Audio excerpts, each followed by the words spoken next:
Your time means sensation. With my fingers I can speak to. Bueno, enlazando un poco con el título, el Eterno Mariscal es el apodo que siempre le han puesto a usted. ¿Quién le puso en primera instancia ese mote? Pues no recuerdo, tú sabes, estas son cosas que cuando estás jugando pues empiezan a catalogarte, a llamarte de una manera o de otra y cuando sale pues no crees que a lo mejor la primera vez que te llaman Mariscal pues eso vaya a tener más trascendencia, ¿no? Y bueno, pues luego me siguen llamando Mariscal. Otros me llamaban Kaiser, será porque como estuve en Alemania, son dos títulos que se manejan mucho en Alemania. Y la verdad no recuerdo exactamente quién lo puso, pero indudablemente me gustó en su momento y me sigue gustando. Sí, que Mariscal hace referencia sobre todo a la salida de balón que usted tenía como jugador en su época y bueno, concretamente como líbero, ¿no? Porque para la gente que hace buena idea, usted era líbero, no era central. Sí, vamos a ver, mariscal del área, ¿no? Quiere decir que mandaba en el área, ¿no? Y luego, pues bueno, pues tenía como en mis comienzos, yo había estado jugando como centrocampista, tenía zurdo, normalmente los zurdos son jugadores técnicos y tal, pues bueno, pues tuve la facilidad de adaptarme a esa posición y bueno, pues luego desarrollar el fútbol que yo desarrollaba de medio campo para arriba, ¿no? Que era un fútbol creativo. Que no sería una involución que se volviese a jugar con líbero, ¿no? Tiene sus pros y sus contras. Jugar en línea te permite, bueno, apretar un poquito más las líneas, el líbero siempre tiene que estar un poquito más por detrás, pero también indudablemente facilita muchas veces la labor de los compañeros que cuando tienen que marcar a un jugador intentan la anticipación sin miedo a equivocarse porque todavía tienen un compañero más detrás, ¿no? Ahora mismo es un puesto que no se lleva en el fútbol actual, pero que nadie sabe lo que puede pasar. Yo creo que es un puesto interesante y dependiendo de las características del equipo o de la idea del entrenador que pueda tener, no se le puede cerrar el paso y pensar que en cualquier momento podría venir otra vez. Por eso. Hombre, afortunadamente no sé si para el fútbol, ¿no? Pero para el futbolista yo creo que ha venido bien que se le dé tanta importancia al que los marca como al que los evita, ¿no? Antes se pensaba que de defensa, bueno, pues podía jugar cualquiera, se podía adaptar con unas condiciones, pero lo que se paga caro es el gol, entonces todo el mundo buscaba siempre la gente que hiciera gol y hoy día pues se sigue pagando más por la gente creativa y la gente de gol que por la gente defensiva, pero ya se le da un papel bastante más importante que el que se le daba antes.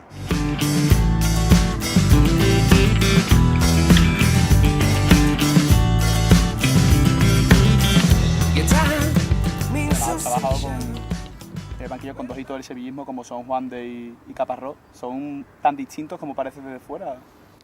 En la forma de trabajar, en su personalidad. Indudablemente, claro, indudablemente. Cada entrenador tiene una manera no solo de trabajar, ¿no? Sino por su personalidad, por su forma de ser. Cada uno concibe el fútbol de una manera diferente.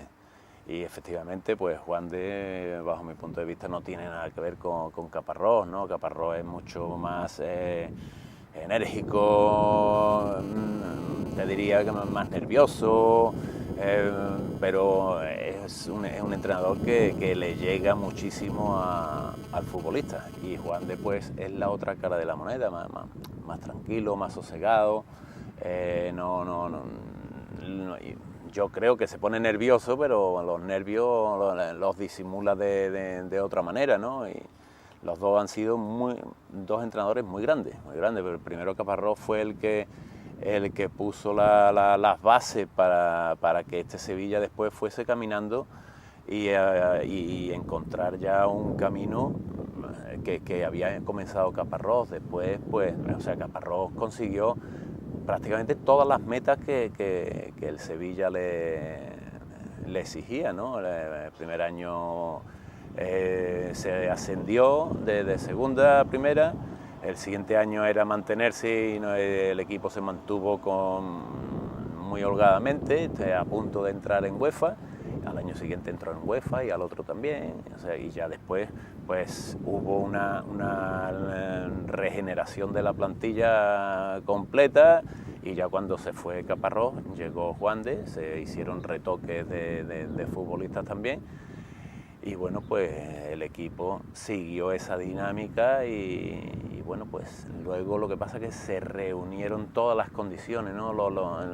De los mejores futbolistas que haya podido tener el Sevilla, coincidió todo, no sé, esa dinámica, cuando ya encuentras una corriente positiva, todo va saliendo a pedir de boca, en fin, y todo esto concluyó con la consecución de los títulos. Precisamente por esta época de los títulos, le pregunto, ¿qué jugador ha sido el que más te ha sorprendido o has visto tú que tiene más facultades sobre un terreno de juego? En el elenco que ha estado, por ejemplo, Alves, Canuté, Paló, Nava.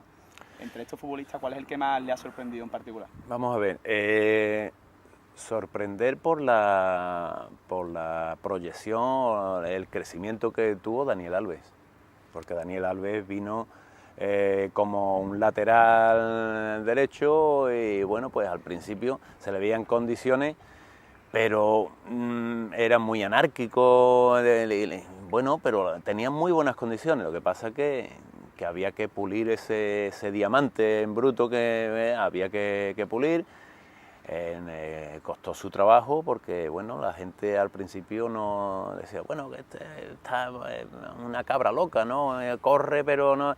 Pero nosotros confiábamos porque había una cosa que era fundamental en Daniel Alves, que él tenía hambre de fútbol.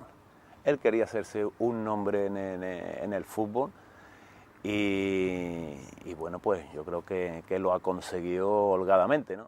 Es que un solo recuerdo, tú date cuenta que yo empecé con 18 años, con 19 ya era profesional y me retiré con 40 años, o sea que han sido 21 años de profesional, ¿no? Y he tenido muy buenos momentos, malos momentos, pero indudablemente aquel gol nos metía en una final que en todos los años que yo había estado como jugador o como segundo entrenador no habíamos tenido siquiera la posibilidad, ¿no? de llegar a eso. Un momento muy, muy bonito, porque precisamente por eso, porque era además un canterano el que nos metía en la final, ¿no? Después ha habido otros momentos como ganar la primera final de la UEFA, la segunda te da alegría también, pero es que la primera yo estaba acostumbrado a verlo por televisión, ¿no? La lluvia de papelitos y todo eso, y yo siempre decía, tiene que ser alucinante, ¿no? Verte ahí en esa lluvia de papelitos sabiendo que has ganado una final, ¿no? La segunda fue buena, la Supercopa de Europa contra el Barcelona, aquel Barcelona poderoso también, y bueno, ganamos 3-0 y fue una final muy bonita. Y después, bueno, pues como cuando me hago cargo del primer equipo como entrenador, momentos muy, muy bonitos, felices.